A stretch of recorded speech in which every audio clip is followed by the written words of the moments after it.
Alhamdulillahi Rabbil Alamin. Alhamdulillahilladzi allafa baina qulubina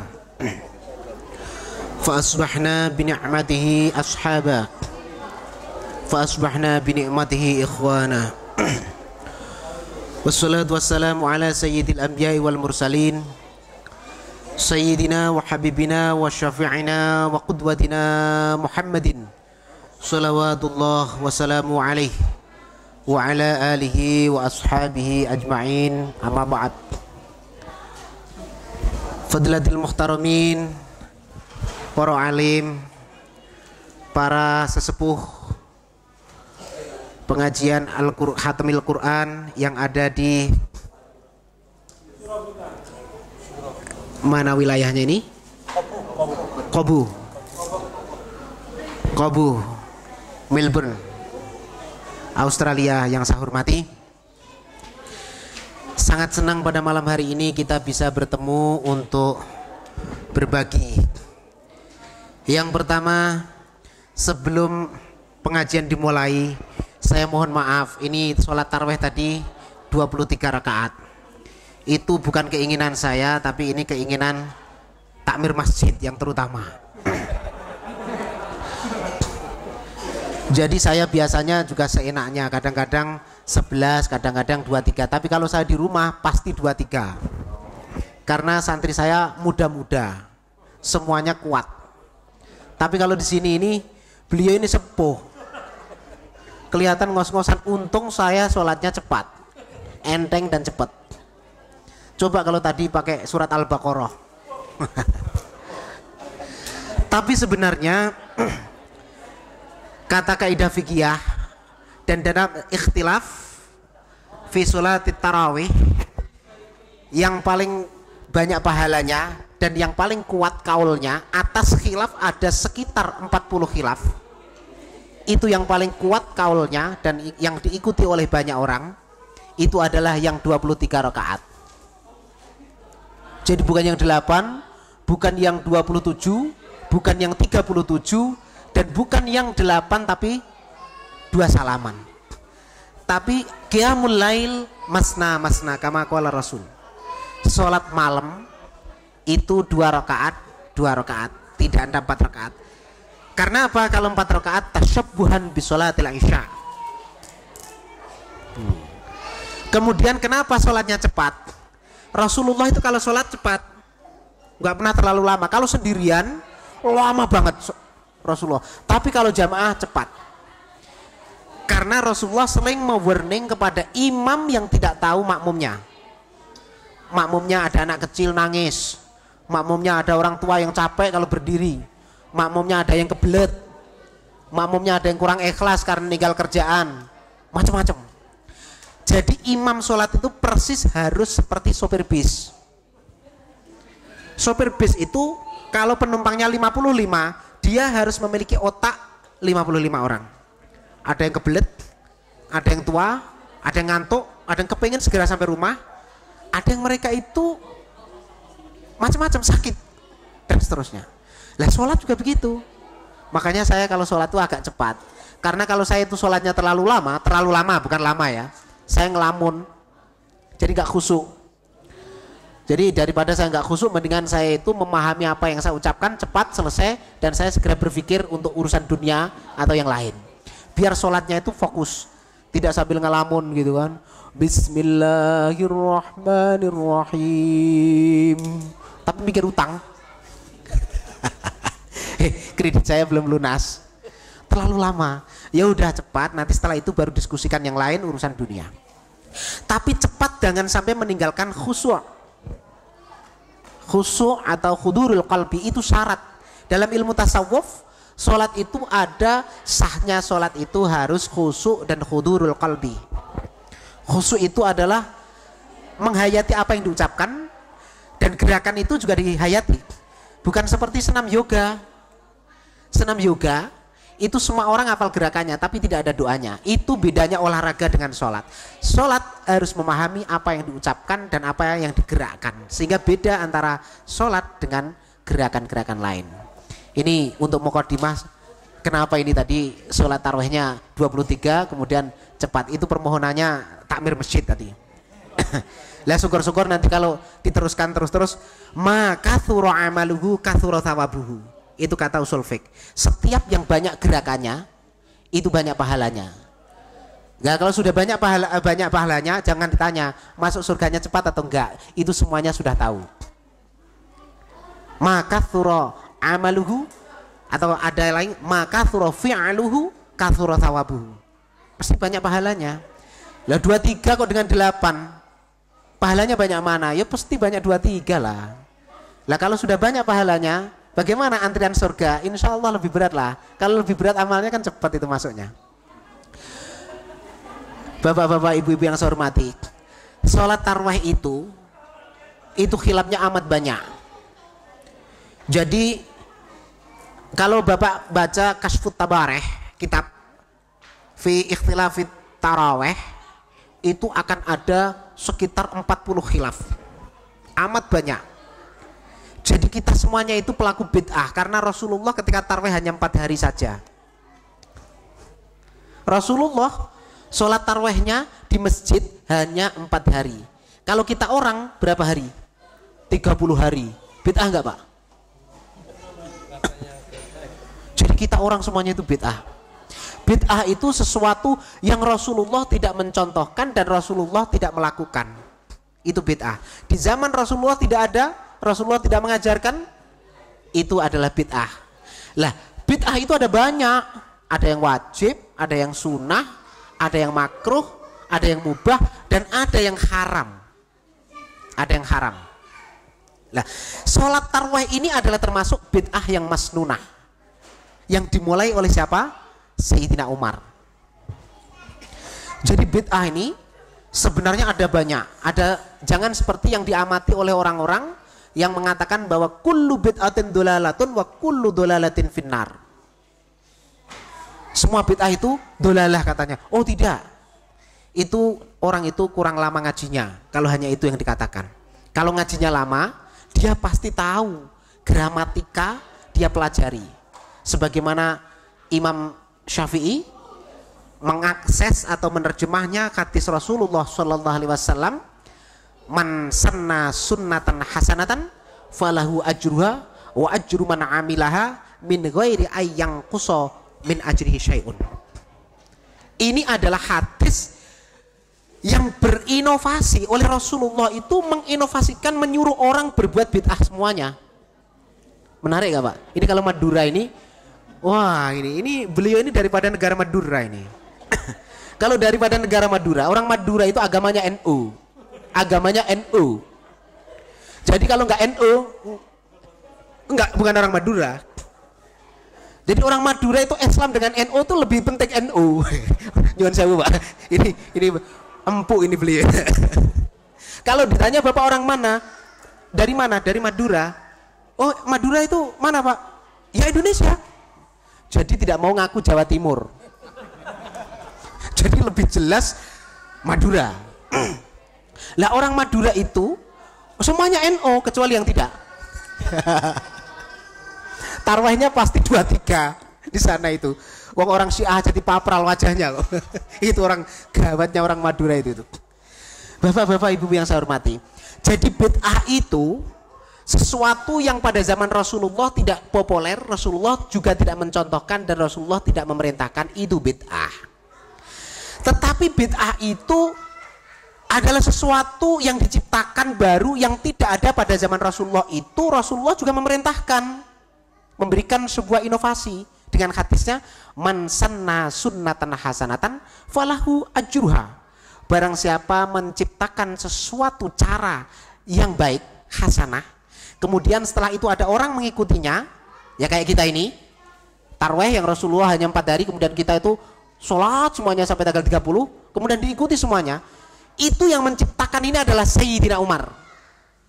Kama qala Sayyidina Umar, nikmatu bid'ati hadza. Sebaik-baiknya bid'ah, senikmat-nikmatnya bid'ah hadza. Ini loh, sholat tarawih berjamaah. Karena pada waktu itu Rasulullah sudah gak mau ke masjid karena khawatir Rasulullah nanti orang-orang mengatakan bahwa sholat tarawih itu menjadi wajib kalau Rasulullah selalu ke masjid dan Rasulullah akan selalu ngimami sholat. seakan-akan menjadi wajib. Akhirnya Rasulullah itu mumpet hari keempat, hari kelimanya Rasulullah tidak ikut tarawih, sholatnya di rumah. Tapi orang di masjid semuanya sholat dewe-dewe. Ada di pojok sana sholat, pojok sana sholat. Ada yang sholatnya 8 rakaat, ada yang sholatnya 2-3 rakaat, ada sholatnya 23, ada sholatnya berapa tadi? 27, ada 37, ada 19, macam-macam dewe-dewe. Karena Rasulullah tidak memberikan contoh konkret persis sekian. Nah, setelah itu, setelah Rasulullah wafat, Sayyidina Umar itu bingung. Lah ya piye, gimana ini? Wong sholat satu masjid kok dewe-dewe sana sendiri, bingung Sayyidina Umar. Wah, ini kalau nggak disatukan nanti menjadi lebih khilafnya lebih ratusan lagi nanti. Akhirnya Sayyidina Umar memiliki ide, udahlah bid'ah ya gak apa-apa, kita jamaah jadi satu, bareng sholat diimami tarweh. Setelah itu sahabat semuanya ikut jamaah sholat tarweh, dan itulah Umar berkata, nikmatu bid'ati hadza. Wah, nikmat-nikmatnya bid'ah itu sholat tarweh jamaah bareng-bareng di masjid ini. Ya kayak ini, kita ini bid'ah semuanya ini yang sudah dimulai oleh Sayyidina Umar. Bid'ah yang pertama kali dilakukan adalah Abu Bakar radhiyallahu anhu. Abu Bakar itu sahabat pertama kali yang melakukan bid'ah. Ini mukadimah dulu ya Pak ya. Nanti pengajiannya jam 12 ke atas lah. Ini kan kita merespon tarwih dulu ini. Mukadimah dulu. Kalau pengajian saya biasanya kalau ngaji 4 jam. Lah tarwihnya udah selesai, kenapa mau tidur cepat toh? Wong saya aja belum tidur. Saya tadi malam begadang itu di Auckland itu. Saya begadang sampai jam 12 sama Hadromi ya Ibnu Ami ini di sana di Auckland. Setelah saya ceramah langsung ditarik ke rumahnya. Ini menarik ceramahnya Pak Kiai ini. Langsung saya dimasukkan mobil, ayo kita ikut jamaah. Rombongan jamaah. Dibawa ke rumah ngesai, saya nggak sadar diminumi teh terus saya ngomong sampai jam 12. Habis itu pulang itu sudah sampai rumah jam 1. Kemudian saya telepon ke Indonesia, habis itu nggak bisa tidur. Habis sahur saya terbang ke sini, masya Allah. Masih kuat saya kalau hanya duduk begini. Kerjaan saya di dalam negeri amat lebih besar dan lebih banyak. Kalau saya di sini hanya istirahat, duduk kok ngomong, kerjaan saya ngomong. Saya di dalam negeri itu banyak kerjaan. Dosen itu saya menjadi kerjaan sampingan. Kerjaan utama saya ngaji, duduk. Itu cita-cita saya ketika saya di Mesir terlalu agak panjang ya, 18 tahun. Saya S1 sampai S3, begitu sebelum pulang saya cita-cita, ya Allah, saya ingin kembali ke kampung untuk menjadi guru ngaji, ya kayak di pesantren, ngaji pakai sarung, ngaji kitab kuning. Dan Tuhan mengabulkan itu. Sebelum saya pulang, saya diminta oleh Pak Rektor IAIN, Pak Fadulan, ada rencana pulang, ada. Saya siapkan pondok pesantren dan Bapak menjadi dosen di IAIN. Jakarta juga minta Kiai Hasyim Muzadi, minta saya disuruh Jakarta. Kemudian IAIN Surabaya juga minta saya, tapi semuanya tidak saya kabulkan karena saya hanya ingin jadi guru ngaji. Ya saya jadi guru ngaji, santri saya ada 400, bilingual, kemudian ngajinya tiap malam kitab kuning. Kitab kuning itu kitab yang warnanya kuning, yang tulisannya kayak parutan kelapa. Itu. Bapak-bapak ibu-ibu yang saya hormati, itu saya kesini tuh istirahat. Kalau di dalam negeri wah banyak sekali itu. Kerjaan saya ada di MUI, ada di NO, ada di Websedu, ada di Ansor, ada di apa itu Sarjana, wah banyak. Jabatan semuanya nggak ada duitnya. Nyari kerjaan di Indonesia amatlah gampang dan banyak, tetapi duitnya susah. Nah ini kalau nyari kerjaan gampang, duitnya yang susah. Bapak-bapak ibu yang saya hormati, jadi bid'ah itu tadi, ya kita teruskan bid'ah. Orang pertama kali melakukan bid'ah itu adalah Abu Bakar. Abu Bakar itu adalah pelopor pelaku bid'ah pertama kali ketika beliau menuliskan Al-Quran. Rasulullah tidak pernah menyuruh nulis Al-Quran dan tidak ngasih contoh, kecuali Zaid bin Sabit menulis wahyu Al-Quran saja. Tetapi setelah itu Rasulullah tidak perintah, Quran tulis ya nanti kalau saya sudah meninggal. Enggak. Nah, Abu Bakar ini lalu ketika ada perang Qatlul Murtadin, Qatlul Yamamah, yaitu memerangi orang-orang murtad, ya ketika Islam ekspansi, kemudian prajurit Islam itu rata-rata hafid. Ketika ada perang Yamamah, Qatlul Yamamah, 70 ahli Quran, hafidul Quran meninggal di medan perang. Begitu pulang Zaid bin Sabit lapor kepada gubernurnya siapa? Abu Bakar. Ya Abu Bakar, ini kalau ini kita laporan bahwa 70 khufat telah meninggal di medan perang. Ini nanti kalau orang-orang murtad itu membunuh orang-orang yang hafid semuanya, Quran akan hilang di muka bumi. Akhirnya Abu Bakar berpikir dengan Umar yang ada di sampingnya, sahabat Umar sampingnya. Apa kata Umar? Wallahi lau kallafuni naqla jabalin ila jabalin la athqala minni bidzalik. Kalau kamu nyuruh saya untuk memindahkan gunung satu ke gunung lain, tidak terlalu berat bagi saya, kata Abu Bakar. Ya jelas lah, gubernur kok tinggal nyuruh aja kan, pindahkan gunung ya pindah, masuk ya dia sendiri. Artinya apa? Pekerjaan itu amat berat karena apa? Ini bid'ah. Rasulullah tidak pernah memerintahkan, tidak pernah menyuruh. Gimana kalau kami itu melakukan sesuatu yang Rasulullah tidak pernah menyuruh? Apa kata Umar? Wallahi hadza khairun ya Abu Bakrin. Ini bagus Abu Bakar, lakukan. Karena kalau tidak engkau lakukan penulisan Al-Quran dan kamu takut bid'ah, maka Al-Quran akan hilang dan tidak ada di muka bumi. Dilakukan oleh Abu Bakar. Yang ketua lajnahnya pada waktu itu adalah Zaid bin Sabit. Zaid bin Sabit itu sahabat yang muda, kuat, pinter, cerdas, hafidul Quran kulaha 30 juz dan bisa menulis, bisa membaca, bisa memahami sebagaimana yang disabdakan oleh, yang diterangkan oleh Rasulullah SAW. Jadi pelaku bid'ah pertama kali ada Abu Bakar, pelaku bid'ah yang kedua adalah Umar melakukan tarweh, pelaku ketiga yaitu Utsman bin Affan, ini pelaku bid'ah yang ketiga. Kenapa? Menulis ulang Al-Quran dengan menyempurnakan apa yang dulu ditulis oleh Abu Bakar.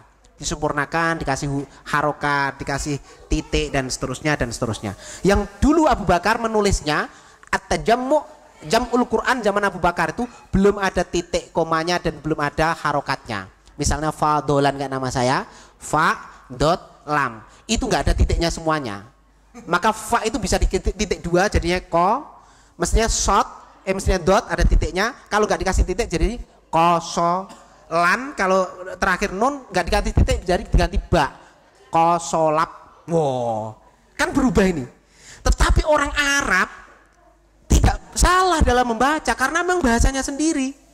Kemudian orang-orang yang ajam non Arab ketika waktu itu ekspansi Islam sudah menyebar luas sampai apa? Sampai Cordova, sampai mana-mana, sampai Eropa Timur, bahkan sampai belahan Yaman yang ke sana lagi, India, bahkan Pakistan ke sana. Kalau Yamannya itu adalah masih Arab.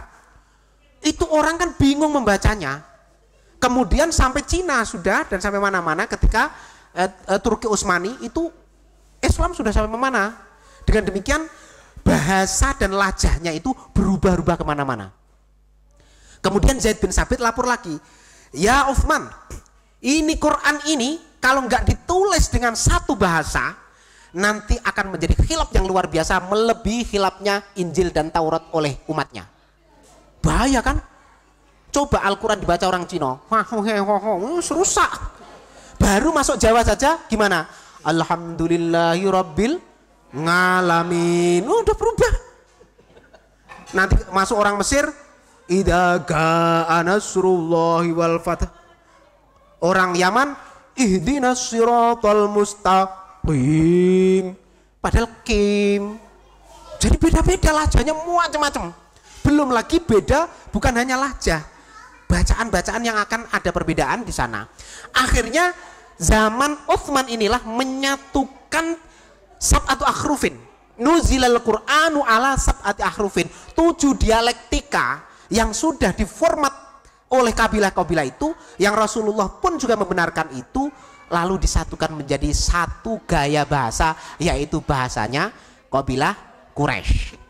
Kenapa pakai bahasanya kabilah Quraisy? Karena kabilah Quraisy paling mendominasi kepemerintahan, ekonomi, perdagangan, peradaban dan lain-lain. Kabilah Quraisy paling banyak. Ya kayak orang Indonesia lebih dominan untuk menguasai Asia Tenggara. Sehingga bahasa Indonesia itu lebih bisa dipahami orang Brunei, orang Malaysia, orang dari Patani, dan orang dari Singapura. Tapi bahasa Singapura orang Indonesia gak dong. Bahasa Brunei orang Indonesia melomo, gak paham. Lah bahasa Indonesia karena bahasa mayoritas pada waktu itu menjadi masan Asia, menguasai kepemerintahan, perdagangan dan lain-lain, sehingga lebih dikenal. Bahasa Quraisy juga begitu. Wa idzakhtalaftum antum fil Quran farji ilal Quraisyin, ila lisani Quraisyin. Ketika kalian itu khilaf dalam Al-Qur'an, dalam pembacaan, maka kembalikah pada bahasanya orang Quraisy, yaitu Zaid bin Sabit pada waktu itu. Termasuk lajnah atau panitia yang dari Quraisy. Jadi ini lengkap. Pelaku bid'ah ketiga adalah Utsman bin Affan dan dikuatkan oleh Sayyidina Ali pada waktu itu. Sehingga Khulafaur Rasyidin 4 itu semua adalah pelopor dan pencontoh pelaku bid'ah. Maka bapak-bapak jangan takut dengan bid'ah. Kalau ada ustadz yang mengatakan bid'ah, itu orang yang takut masuk surga duluan. Karena kita semuanya itu bid'ah. Tidak Wahabi, tidak Sunni, tidak Ikhwanul Muslimin, tidak NU, tidak Muhammadiyah, tidak Somoloho. Semuanya itu bid'ah. Lah, orang bid'ah itu adalah untuk berpacu segera untuk amal baik dan amal banyak. Yang saya katakan tadi, maka kathura amaluhu kathura thawabuhu. Ada inovasi. Ya mau tahlilan, gak apa-apa. Mau yasinan, yang Quran semuanya yang dibaca. Mau tarawih 2-3, mau itu kan selera. Mau pilih warung Padang, warteg, warung mana, silahkan. Yang penting tujuan apa? Kenyang. Habis makan pulang, kenyang nggak? Kenyang. Enak nggak? Alhamdulillah. Lawang warteg murah kok ingin enak gimana ya itu rasanya. Tapi kalau milih warung Padang yang mahal, insya Allah kayak tarawih 23. Cepat masuk surga. Karena apa? Maka surah amaluhu kathura thawabu. Banyak amalnya, banyak gerakannya, itu semakin banyak pahalanya. Tuhan itu ahli hitungan. Tuhan tidak tidur. Bukan kok, kan sama aja. Kita bacaannya pendek-pendek. Kalau saya kan bacaannya panjang. Hitungannya itu hitungan rokaat, bukan hitungan bacaan. Rokaat. Berapa kamu rokaat? Nah, SKS itu kan dihitung SKS-nya, bukan dihitung lamanya pertemuan dalam kuliah. Tapi SKS-mu berapa? Itu yang wajib kredit semester. Sama Tuhan juga ngitungnya itu. Wah, kita yang rilek-rilek aja, jangan yang susah-susah. Hidup sudah susah kok, mau ibadah disusah-susah lagi. Rasulullah itu yassiru wala tu'assiru, basyiru wala tunaffiru. Kama qala Rasulullah sallallahu alaihi wasallam, yassiru wala tu'assiru. Mudahkanlah umat kamu hai Muhammad, jangan kau buat menjadi susah. Basyiru wala tunaffiru. Berilah kesenangan mereka, harapan masuk surga, jangan sampai mereka kau kaburkan dari kamu. Gara-gara agamanya berat, akhirnya, alah, Islam itu susah pol. 5 waktu harus wudhu terus, sholat terus. Apalagi kalau orang non muslim sana, ngapain kamu yoga ya? Kok cium apa maltas apa lantai? Coba kalau orang tidak mengenal Islam dengan agama kita yang baik, kalau kenalnya itu hanya ya muslim gitu, sholatnya kayak apa dia nggak pernah tahu. Coba kalau bapak kerja di Kentucky misalnya sini atau kerja di kantor mana, bapak sholat di tempat coba nanti. Ngapain kamu yoga ya? Kan begitu orang-orang sini, orang ateis kan? Lah ini Rasulullah itu memberikan contoh gambaran yang amat gampang. Jangan sampai kita itu memberikan contoh yang lebih dari yang Rasulullah contohkan. Rasulullah tidak pernah memperberat, mempersulit. Gampang yang gampang-gampang. Yassiru wala tu'assiru, basyiru wala tunaffiru. Dan terakhir dalam ayat Al-Quran dengan Rasulullah bersabda ini adalah inna ma'al usri yusra. Rasulullah itu dipandu oleh ayat-ayat bahwa Rasulullah tidak boleh melakukan agama yang berat-berat. Sehingga kita jangan melebihi yang gayanya Rasulullah contohkan. Kita itu kadang-kadang berlebihan. At-ta'ammuq wa tatarruf ya Syekh. At-ta'ammuq wa tatarruf. Dia melakukan memilih dirinya sendiri yang berat-berat. Atau apalagi memilihkan orang lain yang berat. Ini kasihan. Ta'ammuq itu melebih-lebihkan dari kemampuan yang ada. At-tatarruf itu juga sama. Dia itu melebihkan sesuatu dari rel yang ada. itu adalah orang-orang yang biasanya radikal, itu biasanya disebut dengan at-tatarruf wa ta'ammuq. Kemudian orang yang liberal sebelah kiri ini tasahul. Tasahul tuh gampang, saking gampangnya digegampang lagi. Tapi kalau kita itu mempermudah, itu kewajiban kita, karena Rasulullah itu mempermudah. Tapi kalau gampang itu biasanya lagi tasahul. Kalau sahlun itu adalah gampang. Agama kita itu memang mudah. Tapi kalau gampang, meremehkan sampai tanpa ada dasar, seperti orang liberal, tanpa pakai Quran hadis, tapi pakai otak, ini juga bahaya. Jangan sampai liberal, jangan sampai ekstrim, sampai radikal. Kita itu seperti gaya Rasulullah. Bagaimana sholat enaknya, bagaimana puasa enaknya, bagaimana ibadah punyanya. Itu yang enak. Jangan sampai berlebihan. Lah kalau sholat sendiri gak apa-apa di rumah, mau sekian rakaat dan lama bacaannya Al-Baqarah, nah itu satu rakaat kedua surat Ali Imran, kemudian rakaat yang keempat takbir lagi dia pakai surat apa lagi? An-Nisa dan seterusnya. Silahkan. Nanti tiba-tiba Allahu Akbar subuh, belum sahur masih tarweh. Silahkan kalau sendirian. Tapi kalau jamaah yang pendek-pendek saja supaya orang itu senang dalam beribadah dan ringan. Karena di belakang kita banyak orang-orang yang sedang memiliki kebutuhan yang beda-beda. Ini tadi kalau saya itu lama kan sekarang belum selesai. Makanya kata Pak Takmir Masjid, waktunya masih panjang ini. Gara-gara sholatnya cepat. Dan juga tidak terlalu cepat karena bacaan saya aja cepat. Dan gerakan saya itu karena enteng. Ya sekaligus untuk menurunkan tadi bukanya terlalu kenyang. Bapak-bapak, ibu-ibu yang saya hormati, yang ingin saya pesankan Pak, bukan hanya ini. Jadi bapak-bapak ini sudah hidup di luar negeri nyaman, dengan senyaman-nyamannya. Saya mohon untuk ingat Indonesia. Jangan dengan kenyamanan ini lalu lupa dengan Indonesia. Begini, saya ingatkan bapak-bapak ini punya anak cucu. Anak cucu itu adalah harapan masa depan, harapan orang tua dan harapan bangsa. Jangan sampai anak-anak itu lupa dengan orang tua dan lupa dengan keluarga dan lupa dengan bangsanya. Itu yang paling penting. Sehingga yang pertama kali harus ditanamkan kepada anak-anak adalah moralitas agama. Kalau moralitas agama itu terlupakan, maka anak-anak cucu kita nanti akan lupa dengan kita dan lupa agamanya. Kita contoh Nabi Ibrahim ketika membangun Ka'bah. Wa idh yarfa'u Ibrahimul qawa'ida minal baiti wa Ismailu rabbana taqabbal minna innaka antas samiul alim. Ketika Nabi Ibrahim itu membangun Ka'bah, itu punya cita-cita yang amat luhur. Ingin melakukan kaderisasi. Kalau saya nanti mati, Ka'bah yang saya bangun ini siapa yang meneruskan? Beda dengan orang-orang yang lain. Ketika membangun bangunan yang mercusuar, dia lupa, gak berdoa kepada Tuhan. Coba Fir'aun membangun piramid. Berdoa enggak kira-kira Fir'aun? Enggak. Hanya ingin menyimpan mayatnya anak cucunya tidak dicuri orang. Itu titik. Karena enggak punya Tuhan, Tuhannya matahari. Supaya tidak kebakar dan supaya anak cucunya itu bisa bersemayam di dalam piramid. Titik. Sehingga piramid sampai hari ini ada, tetapi tidak ada orang yang meneruskan perjuangannya, apalagi ibadah. Nggak ada. Tawaf di piramid ada nggak? Nggak ada. Orang yang membangun besi tua, mana itu Prancis? Apa itu namanya? Menara Eiffel. Besi tua ditumpuk-tumpuk itu kan sampai tinggi.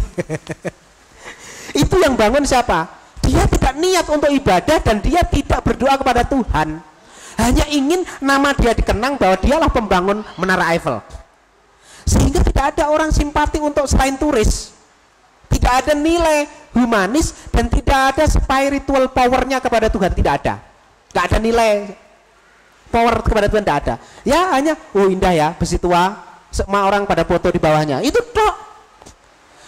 Borobudur, ya kan? Roro Mendut yang di Jawa.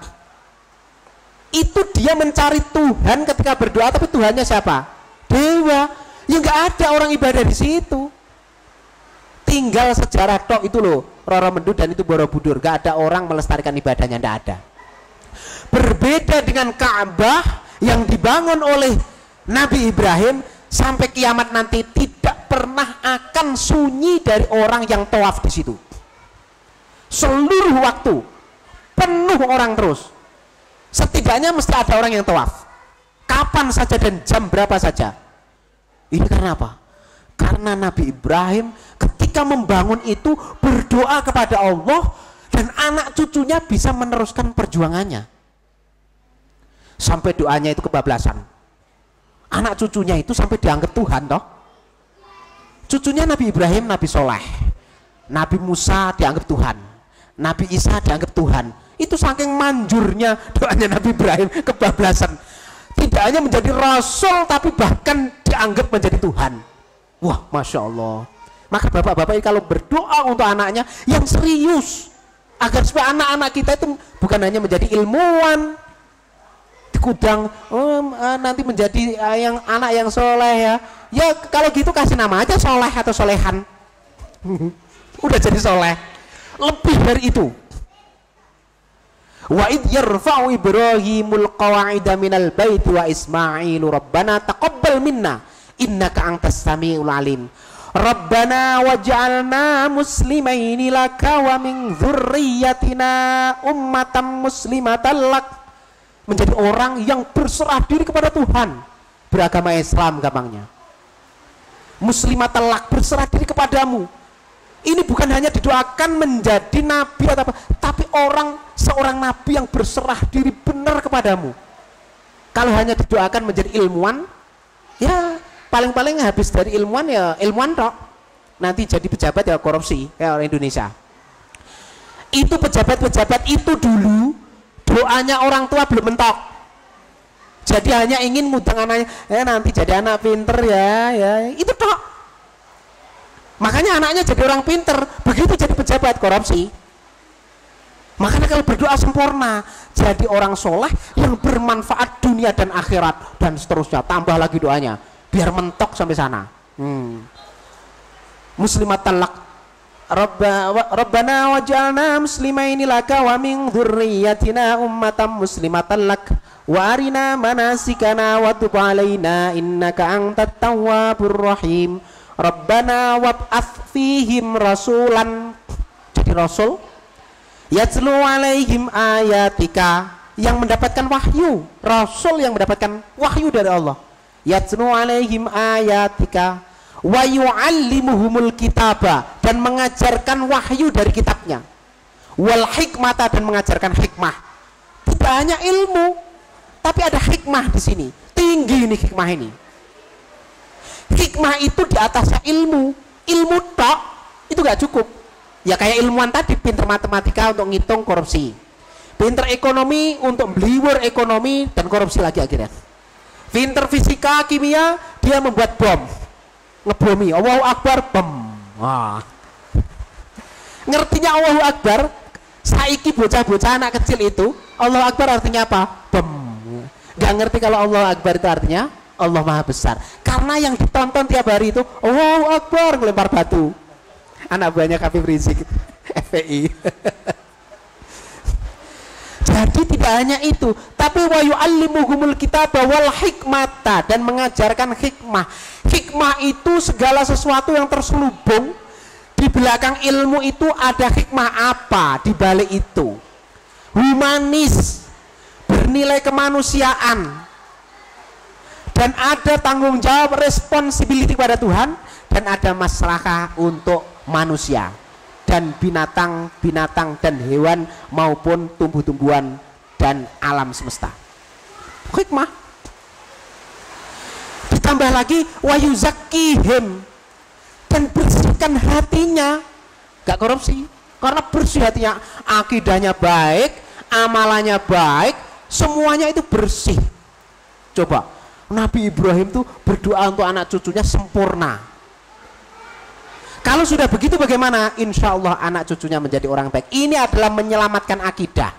Kalau di New Zealand atau di Australia ini, anak-anak kita yang pertama kali harus diselamatkan adalah untuk akidahnya. Jangan sampai disekolahkan di tempat yang sudah ateis, orang tuanya juga tidak mengajarkan agama di rumah. Itu bahaya. Nanti akhirnya ya agamanya sama-sama rame-rame. Nanti anaknya orang ke gereja, anak kita ikut. Nanti anak kita itu orang-orang sana pada sholat pada apa? Pada melakukan ibadah di tempat ritualnya, anak kita ikut dan ini masalah bahaya. Ini urusan akidah, dijaga. Urusan ketuhanan tidak boleh ditolerir. Tapi kalau urusan fikih ini khilaf. Fikih itu bisa main-main di mana-mana, mau pilih apa itu selera. Mau pilih Imam Syafi'i, ahlan wa sahlan. Mau pilih Imam Hanafi, ahlan wa sahlan. Mau pilih Imam Maliki, ahlan wa sahlan. Pilih, ini pilihan. Dan itu semuanya masuk surga.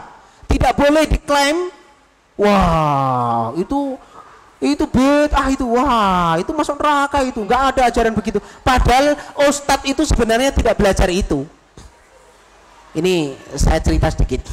Saya itu mondok di pesantren lebih dari 11 tahun, 15 tahun. Setelah saya itu mondok di rumah saya sendiri dengan bapak saya ngaji, saya alfiah sudah hafal dari rumah dengan bapak saya, alfiah Ibnu Malik, nahwu, gramatika sudah hafal dari rumah. Mondok ke tempat paman saya sampai saya itu semua kitab udah saya baca. Saya ikut Bahsul Masail di Jawa Tengah, Bahsul Masail di Pondok Pesantren Jawa Timur, membahas masalah-masalah dari kitab kuning dikocai, ayat iki, Quran iki, pendapat ulama iki. Ini kita kupas semuanya. Perasaan saya itu, saya dulu sudah menjadi ustadz yang hebat. Dulu tahun 90-an. Tapi begitu saya berangkat ke Al-Azhar, ke Universitas Al-Azhar Mesir, saya itu menjadi orang yang culun, bodoh kayak kodok di dalam tempurung. Perasaan saya dulu udah jadi ustadz pinter. Begitu masuk Mesir, ketemu Syekh Al-Azhar, ulama-ulama itu, Masya Allah, bainas sama'i was sumur bur, antara langit dan sumur bur yang dalam di bawah lautan itu loh. Saya merasa di bawah dasar laut, ilmu saya sangat kecil dan sedikit. Padahal saya itu sudah ustadz di dalam negeri, udah ngajar saya fikih yang nanya Fathul Qorib, Fathul Mu'in, sampai syarahnya I'anatul Talibin, sampai saya Fathul Wahab, Al-Majmu' yang 20 jilid miliknya Imam Nawawi, itu sudah saya buka semuanya di dalam negeri sebelum saya ke Mesir. Perasaan saya, walah fikihku gampang. Begitu masuk Al-Azhar, saya diajari nawaqidul wudu, kemudian bagaimana kita caranya cebok pakai batu. Saya itu protes, saya itu pakai tisu kayak di sini. Ya Allah, saya ini sudah ustadz kabir. Perasaan saya itu kelewat semuanya fikih. Sampai Al-Azhar diajari caranya wudhu dan batalnya wudhu lagi. Protes dalam hati saya. Tapi begitu saya itu mengerjakan soal, kemut-kemut kepala saya. Di Al-Azhar itu begini Pak, ujian itu hanya 3 jam. Dalam satu pelajaran 3 jam. Soalnya pertanyaannya 3. Nggak kayak kita di sini multiple choice ratusan. Di Al-Azhar nggak banyak-banyak Pak. 3 soal 3 jam mengerjakan. Tapi insya Allah nggak cukup waktunya. Saya dikasih 4 jam 5 jam pun nggak cukup waktunya. Karena di Al-Azhar itu kalau mempelajari sesuatu ditanyakan begini. Misalnya gini, contoh yang gampangnya. Fadulan, apa itu kamu tahu namanya mobil truk? Mobil truk. Oh ya, truk itu apa? Kemudian mobil truk itu dibuat dari apa? Kemudian mobil truk itu untuk apa aja? Dan bagaimana cara melakukannya? Dan kira-kira bisa berlaku untuk siapa? Siapa yang menemukan mobil truk? Jadi pertanyaan bercabang itu sampai dijawab 3 jam juga selesai. Jadi ketika orang membahas satu hukum nawaqidul wudu, batalnya wudu, itu sampai sedalam-dalamnya ayat Al-Qur'annya ini. Kenapa ayat Al-Quran ini bisa dipahami begini? Menurut Imam Syafi'i begini, Imam Hanafi begini, Hambali bin Maliki begini. Kenapa bisa begitu dia? Wong ayatnya satu bisa kilap-kilap semuanya. Mana istidlalnya? Cara mengambil dalilnya gimana? Kok bisa begitu? Kemudian dimunakosahkan, didebatkan terus sampai terakhir itu kesepakatan, dan kesepakatan itu nanti terakhirnya adalah ini loh, yang paling tepat pendapatnya ini. Kita tahu. Jadi sampai Mesir, madhab saya bukan 4 lagi, 8. Di Di Indonesia itu Imam Syafi'i, Imam Maliki, Imam Hanafi, dan Imam Hambali. Saya sampai Mesir ditambah Syiah Imamiyah, Syiah Zaidiyah, Dawud Ad-Dhahiri, dan Ibnu Hazm. Di Al-Azhar semua dipelajari dengan baik secara ilmiah, secara logika, dan dites kekuatan dalil dan cara mengambil dalil, dan terakhir dipilihkan jalan. Ini pendapat Dawud Ad-Dhahiri itu lemah karena dia cara dalilnya begini, dan ini kurang berlaku, dan ini kurang tepat untuk masyarakat. Ini ditunjukkan. Jadi kalau alumni Al-Azhar itu nggak ada yang kolot kecuali yang kolot. Nggak ada yang radikal aslinya kecuali sudah dibina orang lain. Alumni Al-Azhar itu semuanya moderat, pikirannya luas, karena sudah dibiasakan perbedaan madhab sekat-sekat ini, dan sudah dikasih tahu semuanya masuk surga. Kita sudah tahu. Masuk berani kita katakan Imam Malik masuk neraka? Masya Allah, sahabat aja takut sama Imam Malik. Wa kaifa lam usalli khalfa Imamuna Malik wahwa al-imam. Imam Malik itu kalau wudhu itu kakinya tidak dibasuh tapi diusap. Ketika masku badi rosi keseluruhan semuanya. Dan Imam Malik itu tidak wajib membasuh najis dan seterusnya. Ini tak bocori sedikit, nanti jangan ditiru. Nanti kalau mau niru harus belajar dulu yang dalam, kalau enggak keblinger. Saya belajarnya itu 18 tahun. Itu setelah itu kan orang menganggap Imam Malik sholatnya nggak sah karena wudhunya nggak sempurna menurut madhab Syafi'i, nggak sama dengan Imam Syafi'i. Atau madhab Hanafi yang kalau sholat tidak mau baca bismillah, menurut Imam Syafi'i sholatnya nggak sah. Loh, sholat kok nggak baca bismillah? Menurut Imam Syafi'i bismillah itu hadisnya adalah ahad. La sholata liman lam yaqra bi fatihatil kitab. Itu hadisnya. Tidak akan ada sholat itu sah selagi dia tidak membaca Fatihah. Ada hadis susulan, wal basmalatu ayatun minha. Bismillah itu termasuk dari salah satunya ayat Fatihah, maka harus dibaca. Ini hadisnya ahad. Tetapi menurut Imam Syafi'i hadisul ahad hujjatun. Hadis ahad yang diriwayatkan oleh satu rawi itu adalah dasar hukum. Menurut Imam Hanafi tidak, maka Imam Hanafi nggak baca bismillah.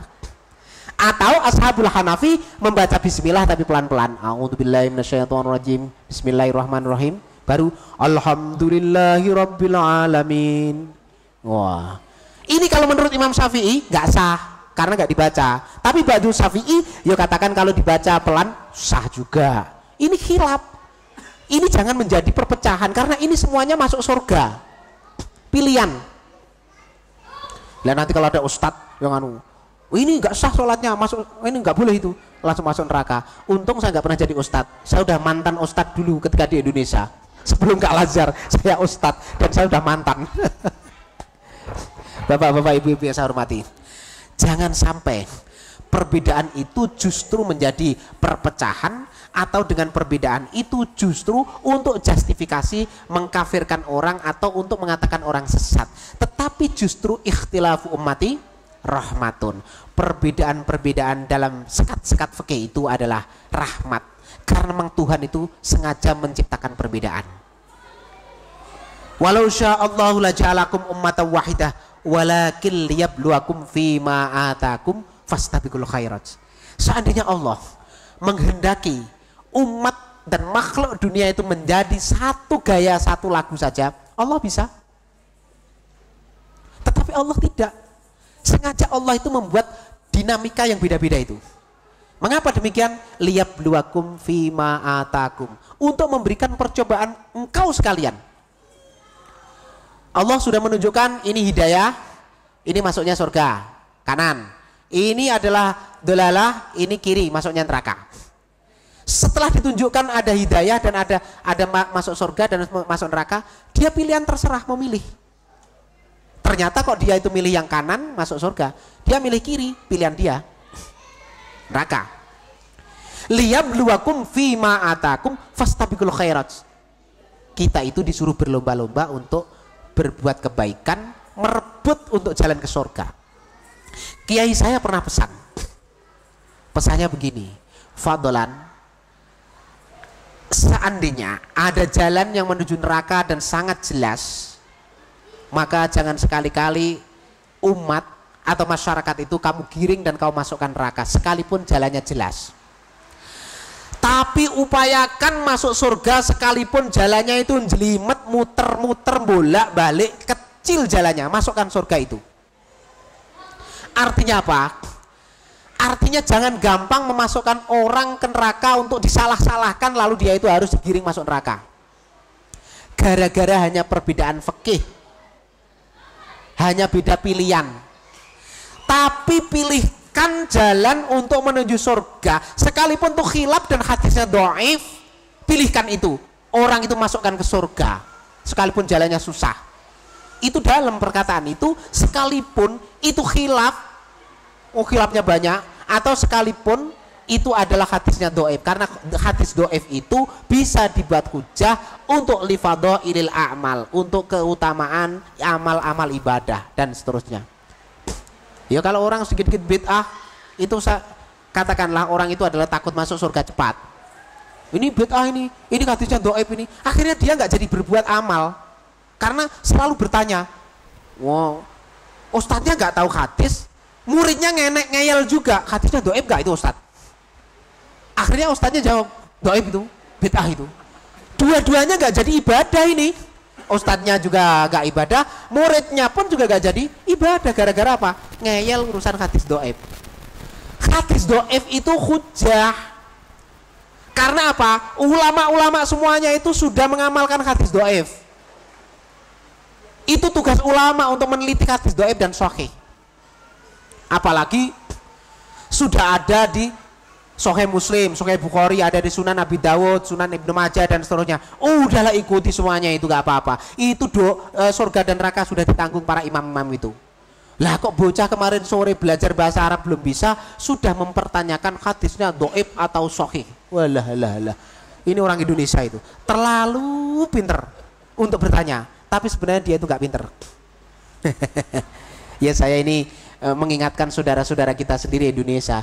Kalau orang Mesir jelas ngalim-ngalim, dan di sana beribadah tidak ada tuding-tudingan masuk neraka atau surga, karena semuanya masuk surga.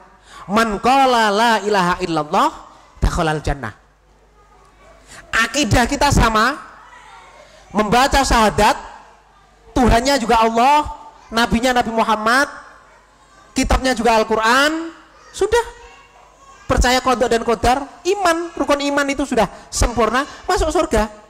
Urusannya khilaf fikih khilaf itu urusan masuk surganya cepat atau tidak.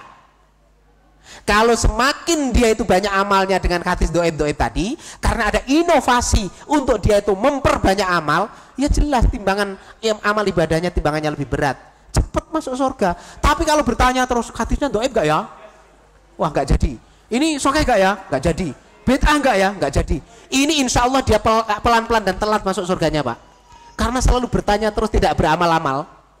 I'malu fasayarallahu amalakum. Tuhan tidak suruh bertanya, tapi suruh beramal. I'malu, suruh bekerja, beramal. Tidak hanya suruh berretorika tok. Urusan hadis itu ulama yang mikir. Kalau kita urusan, kalau Imam Syafi'i lakukan. Sholat duha hadisnya itu dhaif apa sahih? Dhaif. Tidak satupun ulama yang tidak melakukan sholat duha. Yasinan, waqian, dan seterusnya. Kalau tahlilan itu juga itu bid'ah, tapi bid'ah hasanah. Ya kayak tadi tuh, bid'ah itu ada yang wajibah, ada yang mahrumah. Nah ini saya teruskan bid'ah dulu. Bid'ah yang dilakukan oleh Abu Bakar itu bid'ah wajib. Yang dilakukan yaitu menulis Al-Quran. Bid'ah yang masnunah, bid'ah yang sunnah itu seperti yang dilakukan oleh Sayyidina Umar, yaitu melakukan sholat tarawih, itu bid'ah yang sunnah. Imam Syafi'i di dalam menerjemahkan bid'ah itu mengambil dari man sanna, hadisnya Rasul, man sanna sunnatan hasanatan falahu ajruha wa ajru man amilaha wa ajru man amila biha. dan pahalanya orang-orang yang melakukan. Dia dapat pahala melakukannya itu dan dapat pahalanya orang-orang yang meniru. Dan orang yang meniru itu pahalanya tidak berkurang untuk diminta sana. Tidak seperti matematika, kalau sudah dikurangi, debit kreditnya pasti akan kredit ini. Tidak, Tuhan bisa ngatur dikurangi tapi tetap. Itu matematika Tuhan. Kalau matematika Bapak pasti kalau dikurangi kurang. Matematika Tuhan tidak. Dikurangi tapi masih tetap. Beda. Itu bid'ah yang wajib itu menurut Al-Quran. Bid'ah masnunah melakukan tarweh, contoh, atau membangun masjid, membangun pondok, membangun universitas. Rasulullah tidak pernah membangun universitas. Rasulullah cukup membangun masjid, yang masjid itulah untuk tempat ibadah, untuk tempat pengajaran, untuk tempat bersosialisasi ibadah. Masjid. Lalu kalau bangun pondok pesantren, bangun universitas, bangun, itu bid'ah itu. Tapi bid'ah yang sunnah. Karena kalau kita tidak bangun, gimana pendidikan kita nggak jalan? Lah, itu adalah bid'ah yang sunnah. Kemudian bid'ah yang makruhah, sebagaimana kita menghias masjid dengan perhiasan emas, ada kubah emas. Di mana itu? Jawa Barat tuh. Depok ya. Itu makruh itu. Mestinya emasnya ditasarufkan untuk yang lain, fakir miskin, untuk bangun masjid yang lain.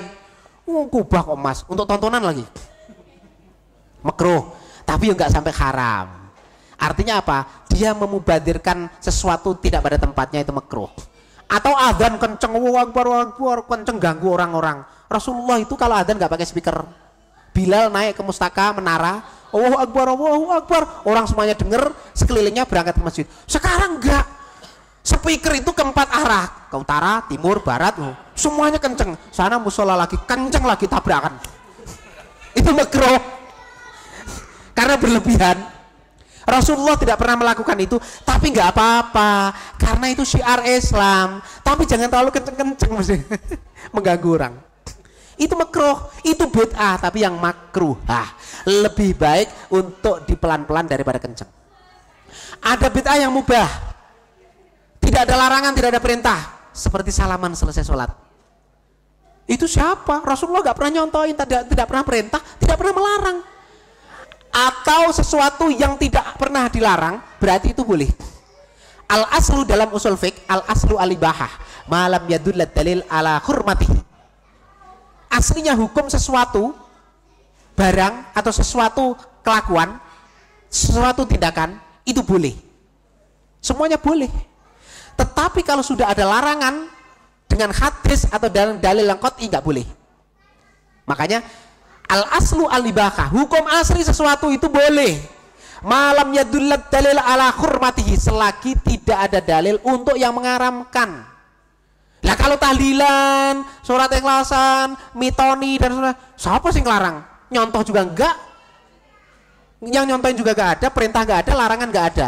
Makanya al aslu al ibahah. Malam yadullat dalil ala hurmati. Kalau nggak ada dalil yang mengharamkan, nggak apa-apa, karena aslinya hukum kelakuan kita, kemudian sesuatu itu adalah mubah. Barang yang tidak diharamkan oleh Allah, tumbuh-tumbuhan, hewan, kalau tidak ada hukum haram aslinya kepada itu, ya halal, karena al aslu al ibahah. Jangan kok haram itu karena nggak ada nasnya, lo biye. Karena nggak ada dalilnya, nggak ada dalilnya itu aslinya ya boleh. Berarti al aslu itu al ibahah, kan gitu. Contoh bid'ah yang mahrumah itu adalah bid'ah yang al mujassamah, yaitu membentuk organisasi mujassamah yang untuk menyekutukan Tuhan, yaitu ja'lul jamaah al mujassamah, yang ada bentuk sesuatu tetapi itu untuk menyekutukan Tuhan, itu tidak boleh. Itu saja yang diharamkan. Selainnya tadi bid'ah itu bagus semuanya, kecuali yang haram ini. Makanya orang yang takut dengan bid'ah, maka dia itu akan terlambat masuk surganya, gara-gara dia takut mau ibadah nanya terus. Itu Imam Syafi'i menyadur dan memahamkan dari man sanna sunatan hasanatan tadi. Imam Syafi'i mengeluarkan sabda begini, al bid'atu bid'atani. Bid'ah itu ada dua, ma wafaqau asy-syar'a fa huwa mahmudun. Sesuatu bid'ah yang berkesesuaian dengan syarak, yang cocok dengan syarak, yang selaras dengan syariat, itu adalah bid'ah yang baik, wa huwa mahmudun, yaitu bid'ah yang terpuji. Wa ma khalafaha, bid'ah yang bertentangan dengan syariat Islam itu adalah bid'ah yang madmumah. Madmumah itu tercela. Yang kita sering mengenalnya adalah bid'ah itu ada dua, yaitu bid'ah hasanah dan bid'ah sayyi'ah. Yaitu bid'ah hasanah dan bid'ah sayyi'ah itu oleh Imam Syafi'i mendefinisikannya adalah bid'ah yang mahmudah dan bid'ah yang madmumah. Kemudian muridnya Imam Syafi'i, Izzuddin bin Abdul Salam, menerangkan bid'ah ini amat baik di dalam kitab Qawaidul Ahkam fi Mashalihil Anam. Beliau definisikan menjadi 5, yaitu dari bid'ah yang dua tadi, yang baik dan yang buruk. Yang baik itu adalah memasukkan bid'ah yang wajib, yang sunnah, dan memasukkan bid'ah yang mubah. Tetapi yang buruk memasukkan bid'ah yang haram dan makruh. Jadi hukum bid'ah itu sebenarnya ada 5. Tidak seperti yang dipahami seperti ustadz kita dulu, yang bid'ah pasti dholalah dan pasti sayyi'ah, dan kalau sudah dholalah dan sayyi'ah pasti masuk neraka. Ini janganlah. Maka kita ikut bahwa seandainya kita itu mengikuti orang itu semuanya masuk neraka, kita akan sedih. Nanti sampai surga itu kita sendirian di sana. Bayangkan begini, Masjid Baitul Haram itu pintunya banyak. Udkhulul jannata min abwabin mutafarriqah. Itu bisa digambarkan, masuklah kamu ke surga dengan berbagai pintu-pintu yang berbeda-beda. Lewat imam siapa silahkan, yang penting jangan lewat Imam Samudra ya, atau Imam Syafi'i. Kalau Imam Syafi'i ya, tapi Imam Syafi'i lain lagi toh, atau Imam Samudra atau imam-imam yang lain. Ya jangan. Ikuti imam-imam al-imam beneran, itu sudah jelas masuk surga semuanya. Pilihan itu.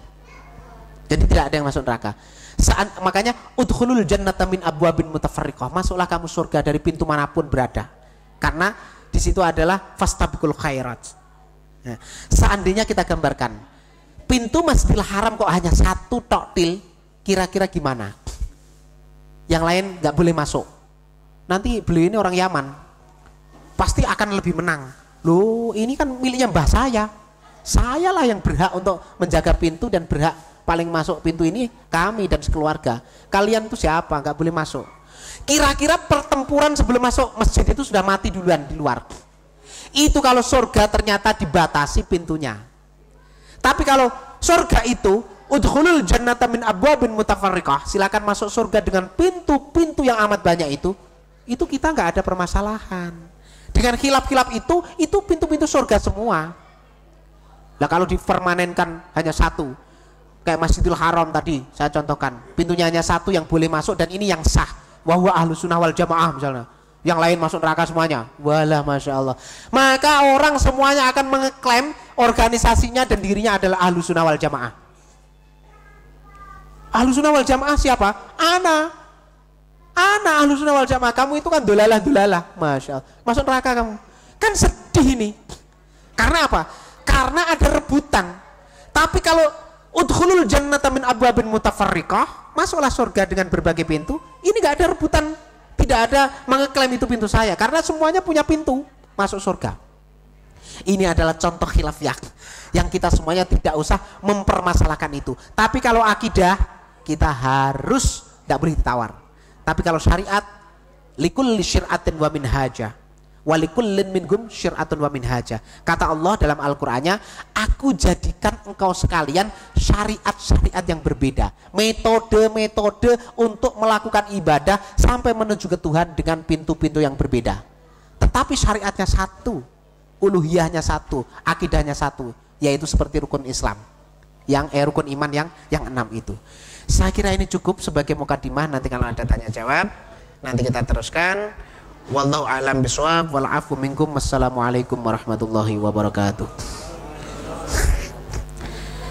Monggo silahkan kalau ada yang perlu dipertajam.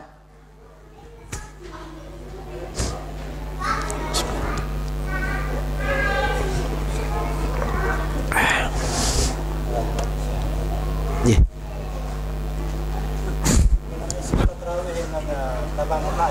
Sama yang pertama tarawih yang 8 rakaat. Itu sahabat Umar juga melakukan 8 rakaat. Tapi habis itu diteruskan lagi dengan tidak jamaah, kemudian dilakukan. Zaman dulu itu dilakukan kemudian tawaf. Ketika dilakukan di Mekah, sholat tarawih itu tidak langsung 23 rakaat, tapi 2 rakaat kemudian tawaf.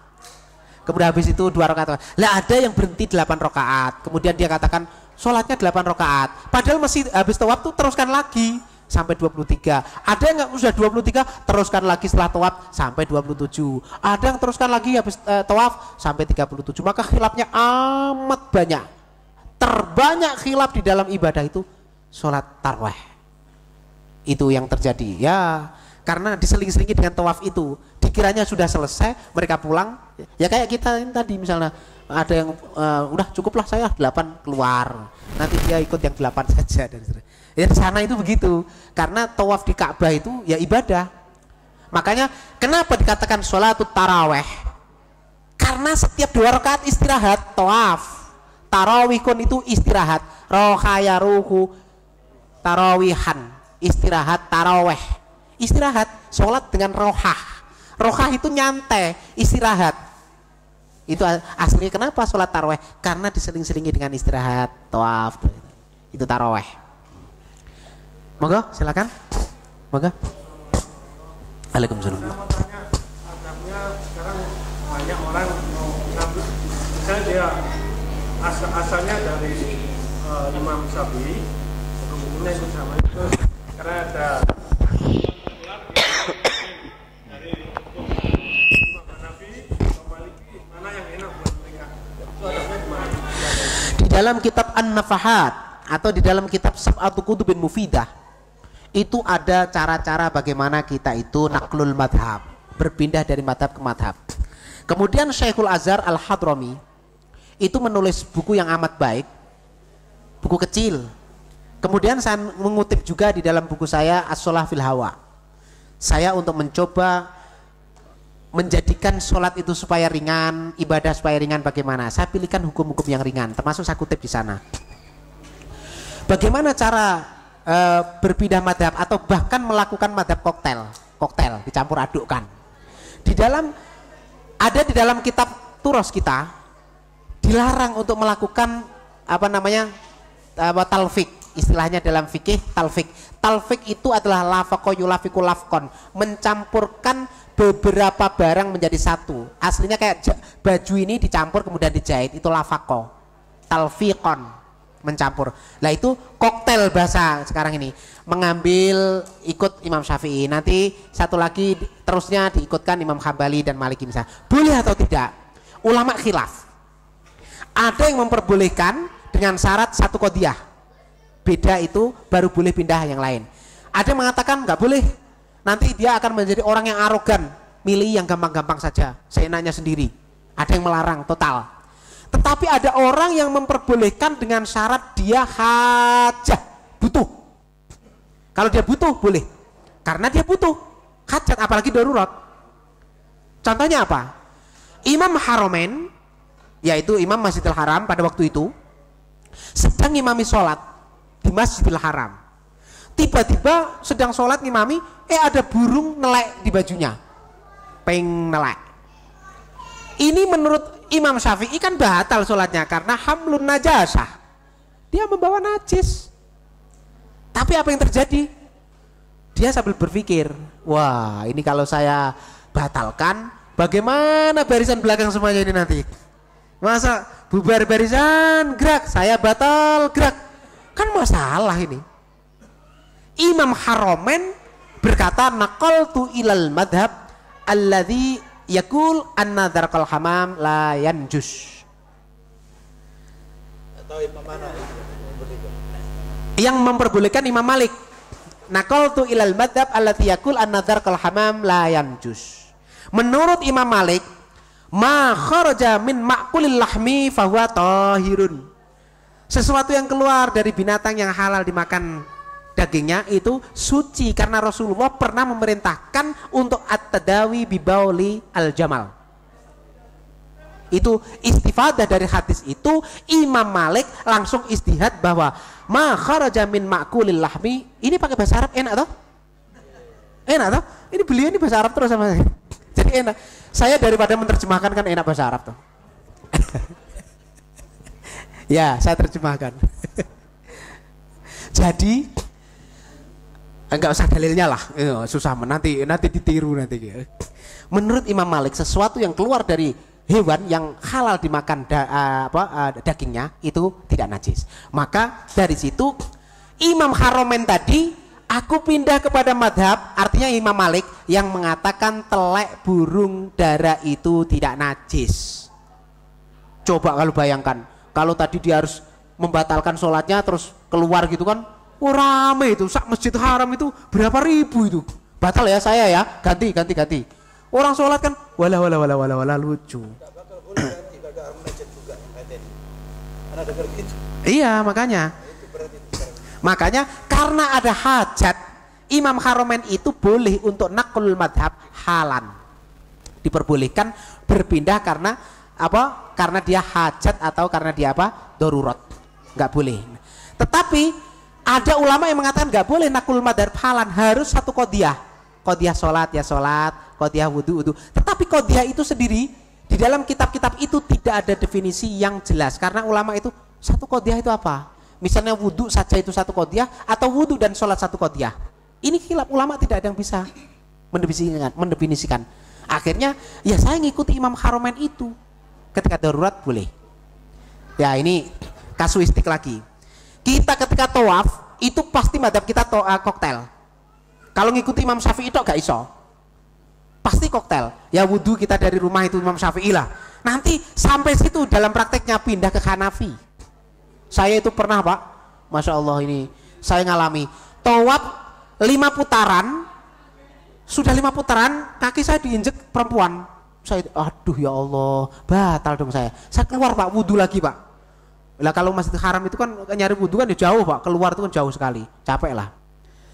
Begitu selesai wudu saya pakai kaos kaki itu Syekh, pakai kaos kaki. Wah nanti kalau diinjek kan nggak batal ya. Udah tawaf terus pang sampai 7 putaran hampir selesai. Hajar Aswad tinggal sini, saya tinggal 2 meter. Saya menepi karena saya mau cium Hajar Aswad. Yel-yelan kenceng gitu, wah penuh. Tinggal sedikit, tiba-tiba ada cewek Turki nyium pipi saya. Alhamdulillah. Kenapa gak 2 kali ya? Iya Pak ya. Saya lihat, loh, kok saya dicium? Saya terlangsungnya punya khusnudon. Persis pipi saya hitam dan mengkilap kayak Hajar Aswad. Lewang Hajar Aswad di situ yang dicium di sini itu, dan dia nggak merasa dosa. Ya sampai gini terus nyari, sama-sama mau ngejar Hajar Aswad. Aduh, saya berpikir ya Syekh. Ini kalau saya keluar lagi wudu, nanti kira-kira ada apa lagi nanti?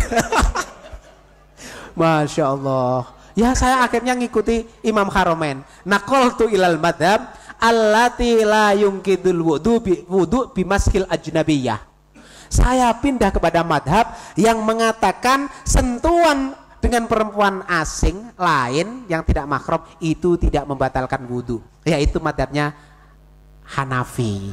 Imam Hanafi itu yang aula mastumun nisa itu membatalkan wudu menurut Imam Syafi'i, tapi Imam Hanafi mengartikan aula mastumun nisa itu adalah jima. Kalau orang menyentuh perempuan tidak jima, nggak batal wudunya menurut madhab Hanafi. Atau mengikuti madhab Syafi'i, ba'du Syafi'i yang membedakan antara al-lamis wal malmus, membedakan antara yang menyentuh dan yang disentuh. Kalau yang menyentuh batal apabila dengan syarat ada syahwat. Tapi kalau dia tidak syahwat sama-sama tidak batal. Tetapi otomatis yang disentuh tenang-tenang aja tidak batal. Saya tadi dicium kan, saya disentuh. Saya tidak menciumkan diri. Artinya saya nggak batal menurut ba'du Syafi'iyah, dan saya ikut kepada madhab Hanafi, otomatis karena saya tidak menjima maka tidak batal. Loh, itu kan madhab koktel. Kalau saya ngikuti Syafi'i, madhab Syafi'i, saya akan batal, harus keluar lagi, saya wudhu lagi. Putaran itu capek Pak. Tadi 5 tambah 7 udah selesai. Kalau saya keluar wudhu lagi balik tawaf lagi, kiu ini. capek. Akhirnya saya teruskan dan selesai saya cium Hajar Aswad, saya teruskan saya sholat 2 rakaat li sunnatit tawaf. Ya sekalian sudah dicium perempuan pun saya masih melakukan sholat karena darurat. Nah ketika dalam keadaan darurat atau sangat membutuhkan, silahkan pindah madhab itu boleh. Nakulul madhab halan, tidak harus pindah madhab secara halan itu apa? Langsung dengan tidak dari niat awal secara qodiyah dan qodiyah tadi. Ini contoh ulama sudah melakukan itu semuanya. Dan kenapa? Madhab-madhab itu adalah datang baru. Yang dulu sebenarnya itu para sahabat itu tidak ada madhabnya. Sehingga kita itu semuanya masuk surga neraka sudah ditanggung oleh para imam-imam mujtahid. Kita tidak usah perbedaan itu justru diperuncing bahkan menjadi khilaf dan perpecahan. Justru kita satukan semuanya itu. Afrika mengikuti Imam Maliki, Mesir mengikuti Hanafi dan Syafi'i, orang Asia Tenggara mengikuti Syafi'i. Itu semuanya masuk surga, tidak ada yang tidak. Perbedaan yang kecil-kecil itu jangan dianggap, justru kita harus mempersatu persatuan umat. Wal afu minkum, wassalamualaikum warahmatullahi wabarakatuh.